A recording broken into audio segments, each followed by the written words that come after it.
Et effectivement, bah, c'est vrai que ça fait comme maintenant 2 ans que régulièrement j'ai un contact comme ça avec les Bnei Noirs et c'est toujours un plaisir pour moi de partager parce que à chaque fois, je vois toujours des personnes qui sont vraiment intéressées à comprendre, à connaître la Torah. C'était d'ailleurs un des shurim qu'on avait fait à l'époque du groupe des Bnei Noirs il y a 2 ans.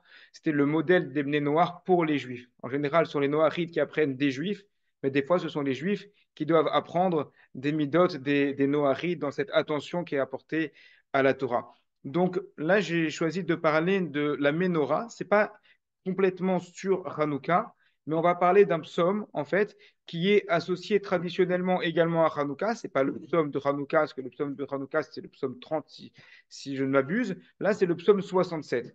Donc, je vais vous partager tout de suite ce psaume qui est associé à la Ménorah, puisque Hanouka, avant tout, eh bien, c'est la Ménorah qui a été rallumée avec cette fiole d'huile que les Hashmonaïm ont trouvée dans le Beth Amikdash, quand ils ont récupéré le Beth Amikdash de la main des Grecs. Et donc, il y a un psaume qui est particulièrement associé à cette Ménorah et qui parle complètement, surtout, c'est pour ça que je vous en parle ce soir, qui parle vraiment aux nations. C'est vraiment le psaume qui s'adresse aux nations. C'est pour ça que j'ai appelé le thème du shiur de ce soir, la Ménorah des nations. Vous allez voir que si David Ameller mettait des titres à ces psaumes, il aurait mis ce titre-là. Donc, je vais partager tout de suite l'écran pour voir ce psaume qui est assez court. C'est un psaume euh, qui a 8 versets, ça a 8 versets, mais 8 versets qui sont vraiment intéressants, très, très, très profonds. Est-ce que vous le voyez toutes et tous, le Teilim? Oui, on voit bien. Oui. C'est Ah, pas très grand comme si vous pouviez agrandir, c'est oui. pas très lisible. Non, ça c'est en français, pardon.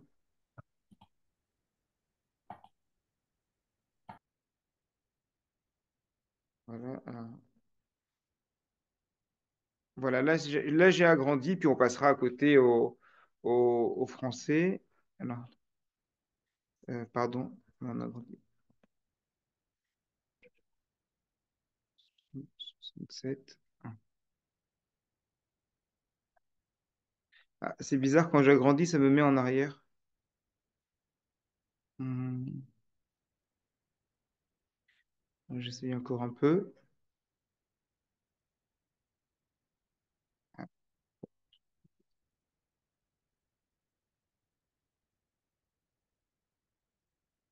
Est-ce que là, ça va pour le Ktav, pour l'écriture? Oui, Ça va, mais on peut aussi l'agrandir nous-mêmes si on veut. oui, vous pouvez l'agrandir? On peut l'agrandir nous-mêmes? Ouais, vous Ça cliquez va. avec le doigt dessus, enfin avec 2 doigts, et vous pouvez agrandir le texte. Voilà, je coupe le Ah micro, oui, j'ai deux merci. Ouais, micros. ouais, Vous super. pouvez Ah, l'agrandir et d'accord. vous D'accord. déplacer. Ok, parfait. D'accord, Ouais, parfait. génial. Ah, Donc, ce psaume-là, il a la particularité d'avoir 7 versets en plus du verset d'introduction, puisque le verset d'introduction, Lamnatsear bin Ginot, Mizmor Shir, qui est en fait un psaume qui est chanté avec différentes sortes d'instruments ou de chants, puisque Neginot, Neginot, c'est un nigun, c'est une sorte de chant mélodieux. Mizmor, c'est une autre sorte de chant, et Shir également, c'est le terme générique pour employer le chant. Donc ça, cette introduction-là, elle va se retrouver dans plusieurs des Teilim. Mais à partir du second verset jusqu'au verset 8, donc on a 7 versets par rapport aux 7 branches de la Ménorah. Il y a une tradition dans les Sidurim que l'on a à la synagogue, c'est que ce psaume-là et chaque verset va être sur une branche de la Ménorah. Et certaines personnes, des anciens, c'est vrai que ça se fait un peu moins dans les nouvelles générations, mais les anciens ont cette habitude, lorsqu'ils lisent ce psaume, qui est au début de la prière, juste avant Baruch She'amar, ils vont lire le psaume sur la Ménorah. Et ils y tiennent de lire ce psaume sur la Ménorah parce qu'on va parler de cette lumière notamment pour les nations. La Ménorah éclaire Israël et la Ménorah éclaire les nations également. Donc, je vais prendre plusieurs commentaires ici que j'ai sous les yeux avec mes sfarim. D'abord, sur l'introduction, sur le verset 1, on va commencer par celui-là. C'est le commentaire du Al-Shir, je vais rapporter comme ça plusieurs commentateurs, le Al-Shir qui nous dit qu'il y a 4 références musicales, puisque l'Amnatséar également, c'est une référence qui fait appel, on traduit en français le chef des chantres, mais c'est une référence également musicale. Ces 4 références sont liées aux quatre règnes minéral, végétal, animal et humain dans le monde, qui sont quatre états dans lesquels le monde est avant que la Torah soit donnée. C'est-à-dire qu'avant que la Torah soit donnée, le monde est une sorte de mélange des 4 mondes, minéral, végétal, animal et humain.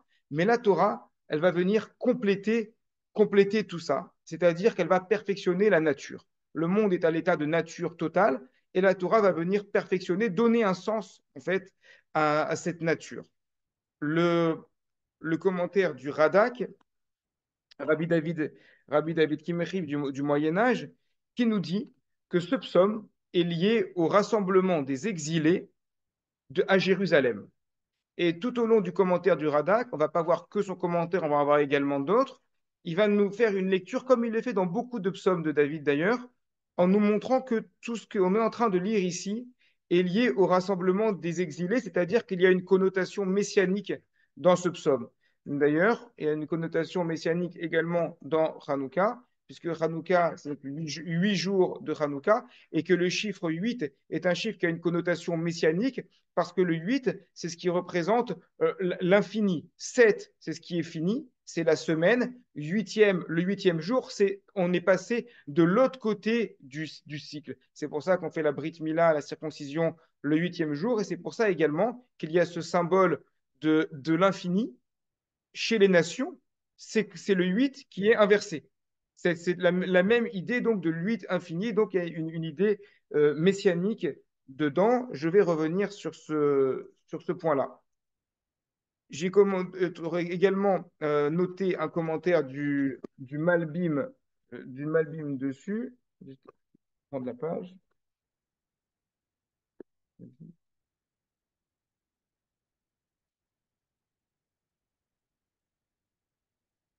Le Malbim, oui, c'est un commentaire qui me concerne par rapport aux conversions, nous dit le Malbim, les, les Chachamim ont la tradition, et c'est vrai, ça se trouve dans le Talmud, qu'au moment des temps messianiques, beaucoup de guérim, beaucoup de gens qui vont vouloir se convertir, vont se rapprocher d'Israël quand ils vont voir comment Akadosh Baoru juge son monde. À ce moment-là, par rapport à la justesse de ces lois, ils vont essayer de se rapprocher d'Akadosh Baoru. Et c'est ça, cette connotation messianique également. Plus précisément, dit le Malbim, à la fin des temps, s'appuyant sur le Talmud, le Mashiach va va regarder les, les familles juives.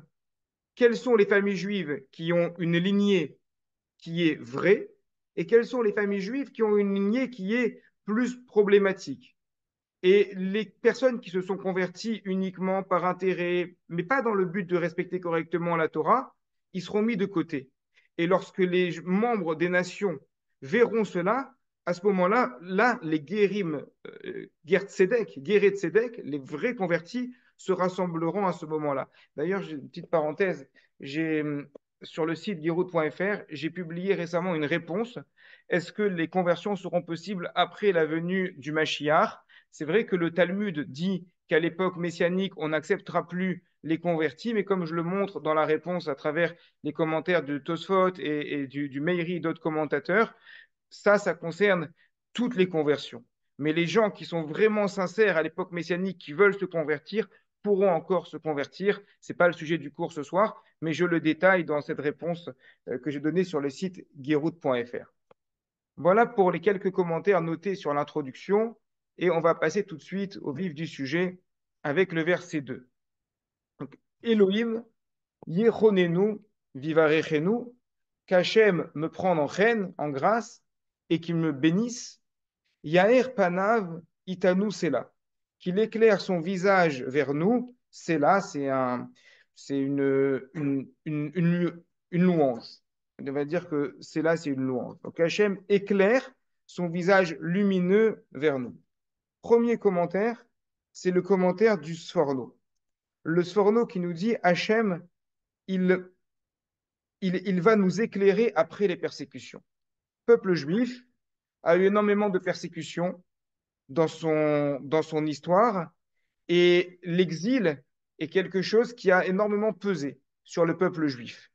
À partir du moment où Hachem tourne sa tête vers le peuple juif, il nous éclaire, il nous sort de la galoute, de l'exil, et il nous permet d'être lumineux.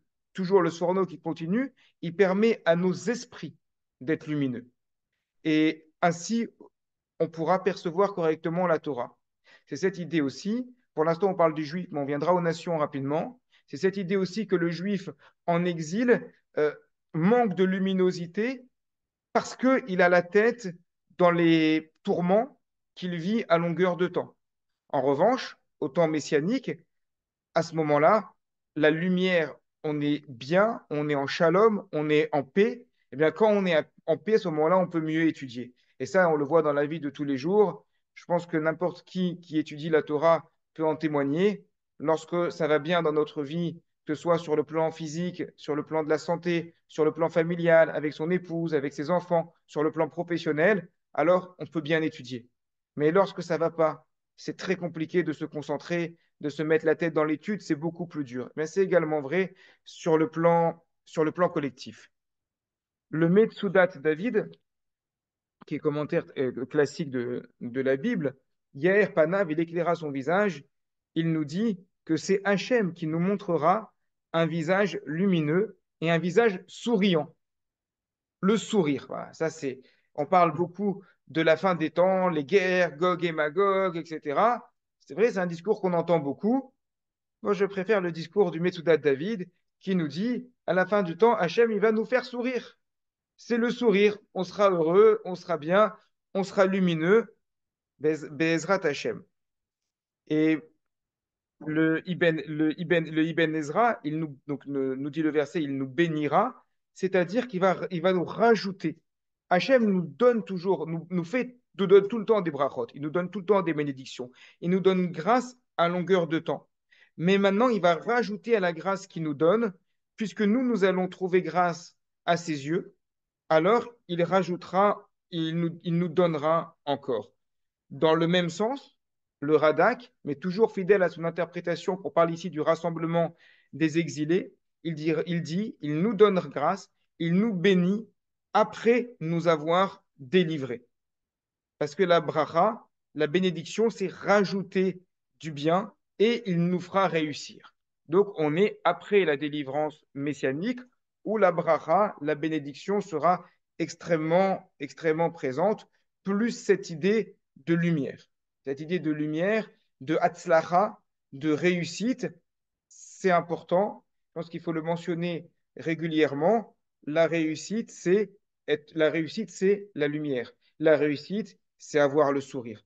La réussite, c'est être bien, libéré de nos oppressions quotidiennes. Là, pour l'instant, on parle des Juifs, on va venir aux nations, mais l'idée, elle concerne tout le monde.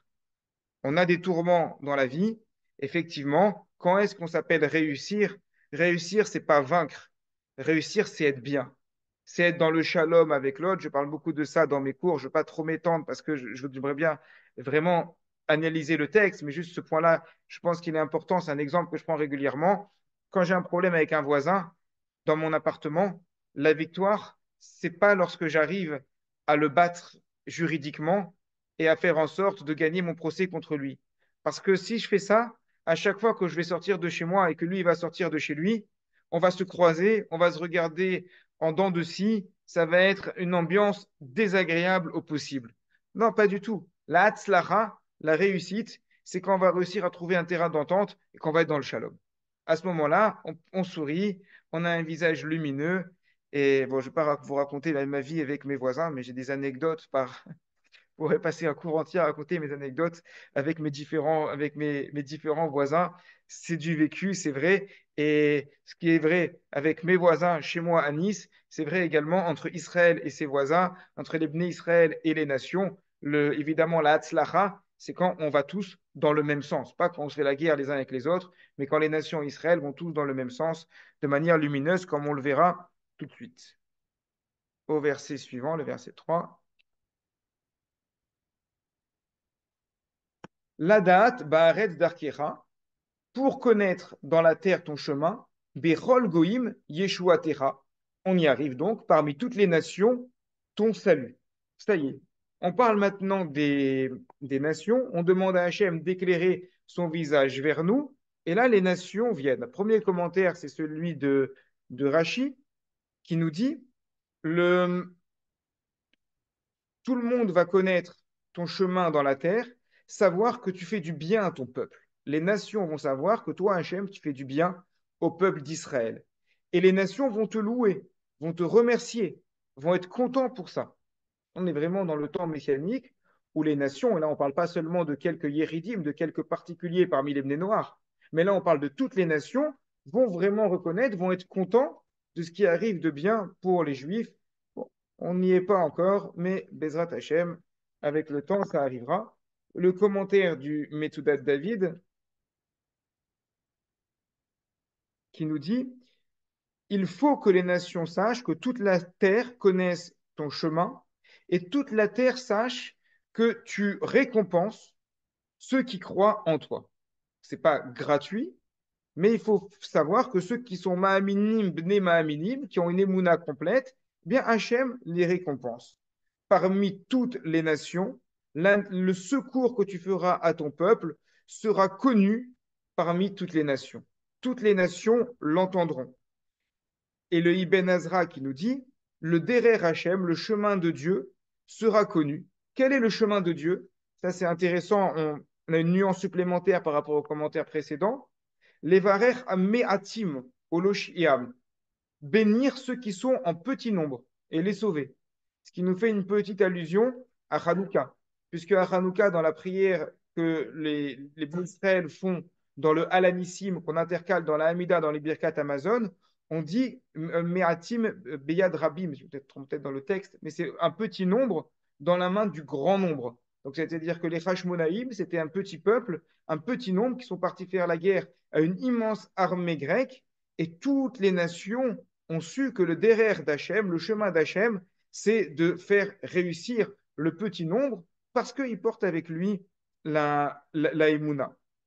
Et le Radak, sur ce verset 3, lui dit alors ils sauront tous dans la terre entière le chemin de Dieu, comme c'est écrit. Donc là encore, on passe à un commentaire différent, bien qu'on est dans le même verset, qui Maléa Haaretz Da Dea et Hachem, car la terre sera remplie de connaissances de Dieu. Quand tout le monde connaîtra comment Hachem a secouru les Bnei Israël, alors la terre sera remplie de connaissances de Dieu et plus personne ne voudra faire la guerre. Au contraire, par lui-même, chaque membre des nations, alors on verra de qui on parle exactement, on verra un peu plus tard, c'est qui chaque membre des nations, viendra pour rendre grâce à Kadosh Baruch Hu à ce moment-là. Donc l'idée, c'est qu'en voyant le bien qui est fait à Israël, les nations, les nations trouvent la lumière. Il y a cette idée de voir Israël souffre, effectivement, mais en voyant que Akadosh Baruch Hu renvoie la bracha à Israël, à ce moment-là, ils vont trouver quand même la lumière. Avant de vous rapporter les commentaires suivants, je vais quand même mettre un point important. Dans la théologie, alors je ne suis pas spécialiste, donc je dis ça de manière grossière. Et de manière grossière, ce qu'on entend dans la théologie chrétienne comme musulmane, peut-être pas partout, peut-être pas chez tous les chrétiens, peut-être pas chez tous les musulmans, peut-être pas d'après toutes les écoles, je ne fais pas de généralité, je ne suis pas spécialiste des autres religions. Mais une idée, en tout cas qu'on entend, qu'on a déjà entendue, c'est vrai que le peuple juif survit, mais si Hachem laisse le peuple juif survivre dans l'oppression, c'est justement comme témoin qu'il n'a pas réussi à porter le message de Dieu. Or là, c'est tout l'inverse justement de cette théologie. Tout l'inverse qui est dit ici, lorsque les nations vont voir que ce peuple qui souffre, mais qui est resté si longtemps à souffrir, mais finalement va retrouver le secours d'Hachem, à ce moment-là, ils constateront que la survie du peuple Israël, qui est assez incroyable à travers les époques, elle était là uniquement pour montrer la lumière à tout le monde. Pas pour faire une opposition avec les nations, mais pour montrer la lumière aux nations. C'est le but du peuple juif. Le but du peuple juif, c'est de montrer la lumière aux nations. Le Rav Hirsch, c'est ce qui nous dit également sur au verset, au verset 3. Rav Hirsch, c'est très intéressant son commentaire sur les Téhilim. Il nous dit que l'humanité est à longueur de temps confrontée au chaos du développement des affaires humaines.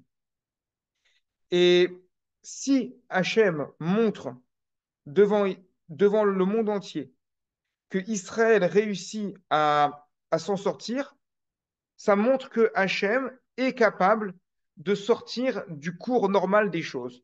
Parce que le cours normal des choses, c'est qu'un peuple qui est envoyé en exil ou une brebis parmi 70 loups, il ne survit pas. Vous mettez une brebis au milieu de 70 loups, il ne survit pas.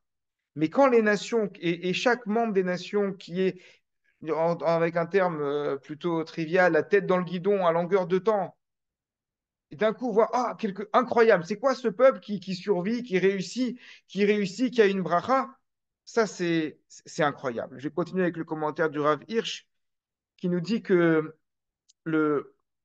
Hachem, dans sa manière de gérer le monde, il, il va, il va faire briller il va faire briller sa shrina, sa présence divine, à travers la nation juive.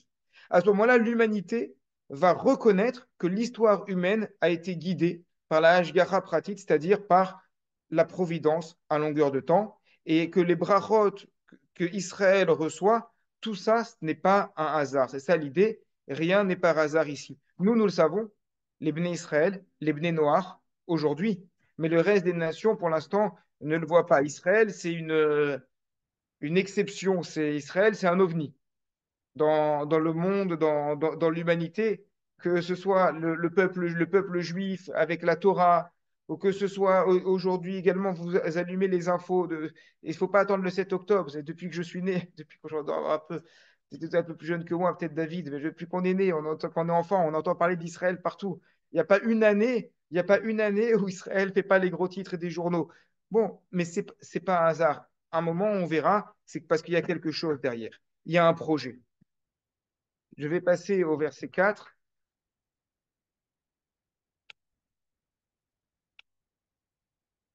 Yodura Amim. Ils reconnaîtront les peuples, Elohim, Dieu. Yodura Amim Kulam. Tous les peuples, tous les peuples reconnaîtront. Toujours le commentaire du Rav Shimshon Raphaël Hirsch, qui nous dit finalement le message de Dieu pénétrera le cœur de chaque nation dans le monde et c'est pas uniquement le fait de reconnaître, c'est le fait de le servir. Tout le monde finira par par le servir. Ça, c'est le commentaire du Rav Shimshon Raphaël Hirsch, donc sur le verset 4. Le Metsudat David qui nous dit, alors les nations reconnaîtront, reconnaîtront en voyant que tu es juste. Ça veut dire quoi, tu es juste? Ça veut dire que ceux qui t'ont servi pendant des millénaires, tu leur donnes un salaire, tu leur donnes une bracha, tu leur donnes une bénédiction, tu les fais réussir, et en voyant à quel point Hachem est juste, alors les nations le reconnaîtront.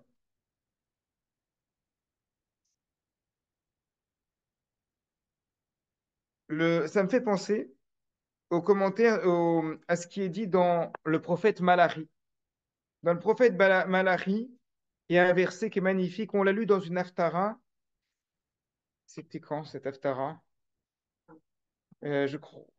Il y a quelques semaines qu'on a lu de la Haftara Malachi, Bechol Makom, Muktar ou Mugash Lishmi. À chaque endroit, on fait des kétorettes et on approche, donc des sacrifices, devant moi.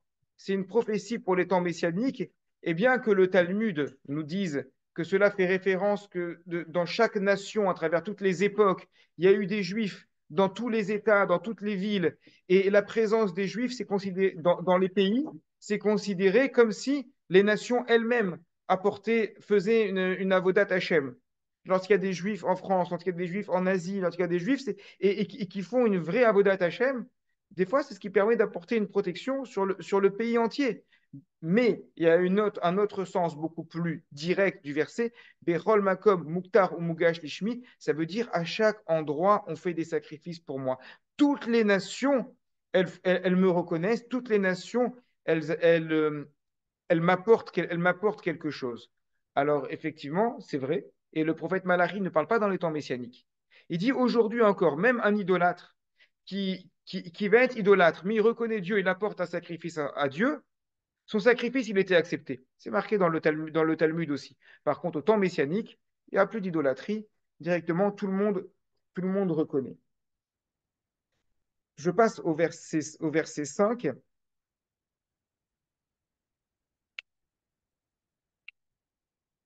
Verset 5 qui nous dit Ismeru viranenu. Ils se réjouiront, ils exulteront. Les Oumim, les nations. Qui tishpot amim mishor. Parce que tu jugeras les peuples avec droitesse. Ul Oumim et les nations Baaret Tanrem Tanrem seront consolés. Là, ils traduisent ici, tu diriges les peuples dans la terre. On va essayer de comprendre avec les commentateurs de quoi il est question. D'abord, un commentaire de Rashi. Tu juges les nations avec justice. C'est quoi? De quelle justice parlons-nous? Nous dit Rashi, l'isrout. Tu vas chercher un mérite, même aux nations. Tanrem, Tanigem, tu vas les diriger dans un chemin droit. Et c'est pour ça que tout le monde va te louer. On n'aime pas les choses tordues. On n'aime pas les choses tordues. Et si des fois il y a des critiques des nations, pas des fois, il y a souvent des critiques des nations, c'est aussi parce qu'on apprend de tous nos plus grands maîtres, on apprend que on doit regarder les problèmes chez nous. Et lorsqu'il y a des choses qui arrivent chez les nations, on doit regarder, les nations doivent regarder qu'est-ce qui se passe, qu'est-ce qu'elles ont fait, pourquoi il y a ces choses-là qui arrivent. Lorsqu'un juif, il arrive quelque chose sur lui, le juif, il doit regarder qu'est-ce qui m'arrive, qu'est-ce que j'ai fait, qu'est-ce qui me manque, quelle est la carence pour qu'il m'arrive ça.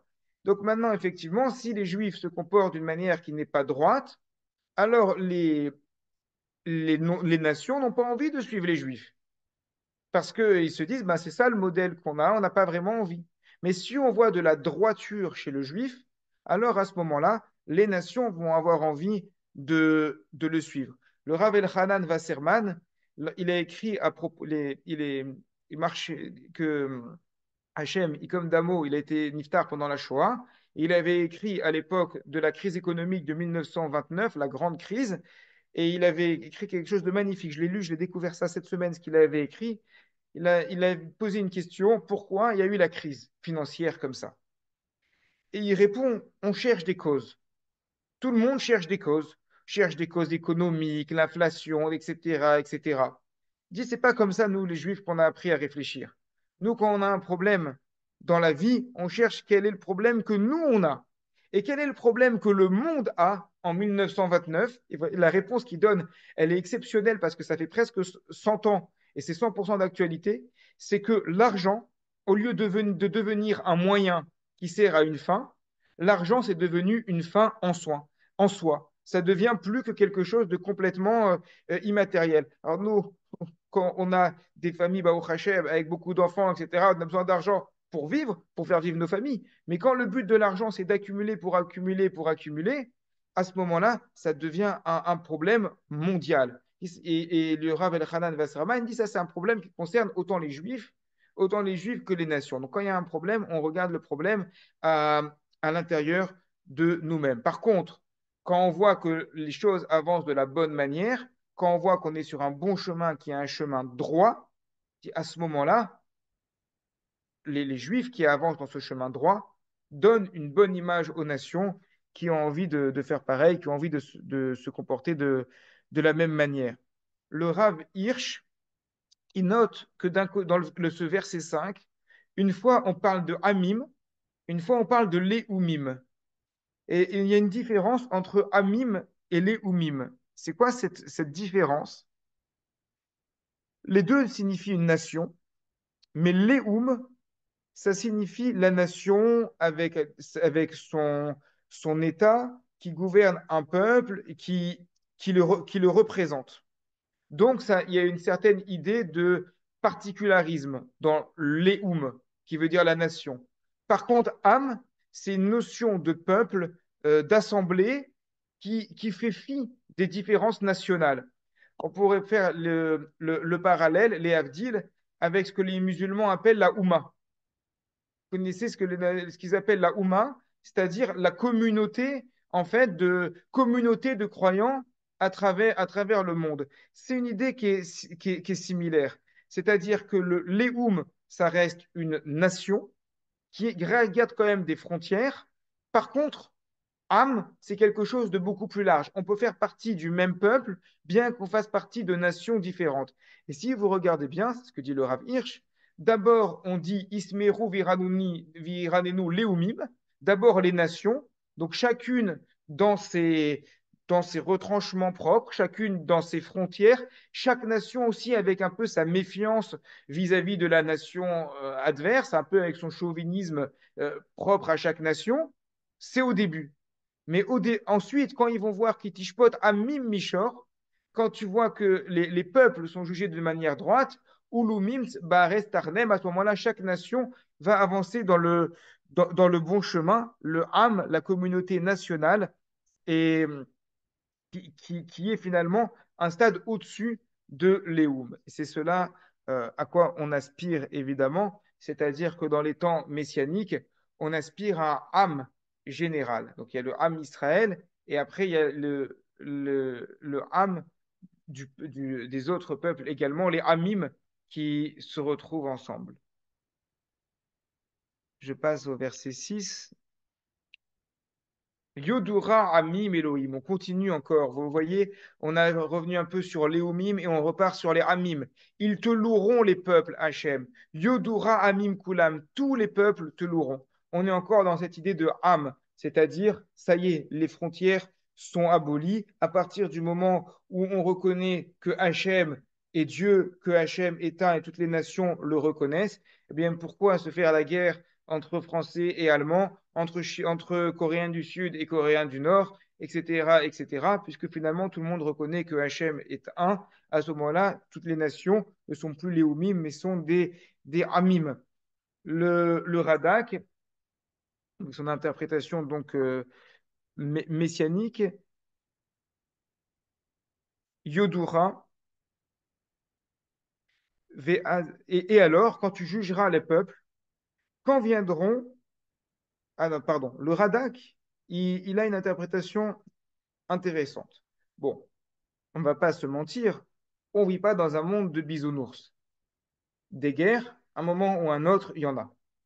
Et c'est vrai qu'il y a beaucoup de textes dans le Talmud et dans tous nos textes qui parlent de certaines guerres pré-messianiques, bien que le Talmud nous dit qu'il y a plusieurs manières dont Mashiach peut venir. Et une des manières, c'est pas avec la guerre, c'est avec la Teshuvah complète.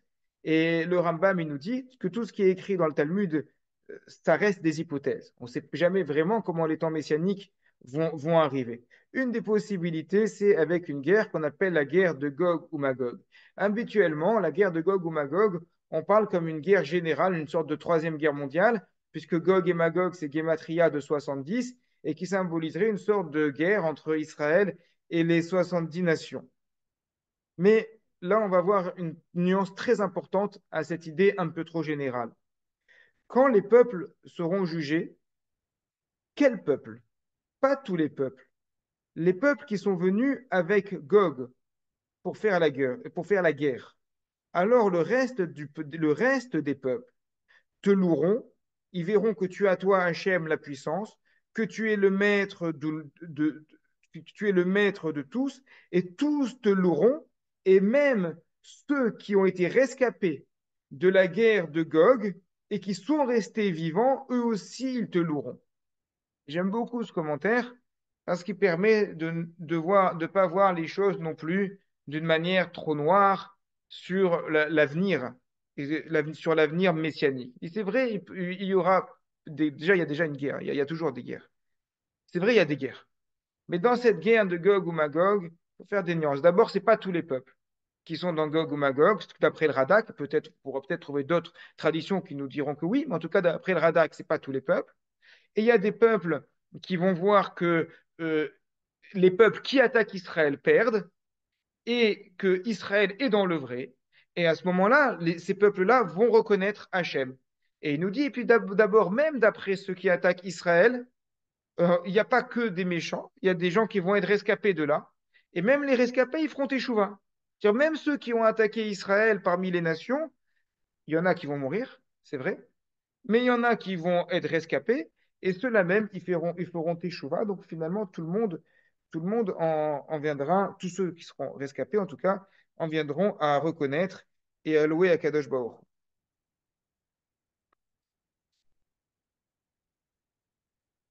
Le verset 7,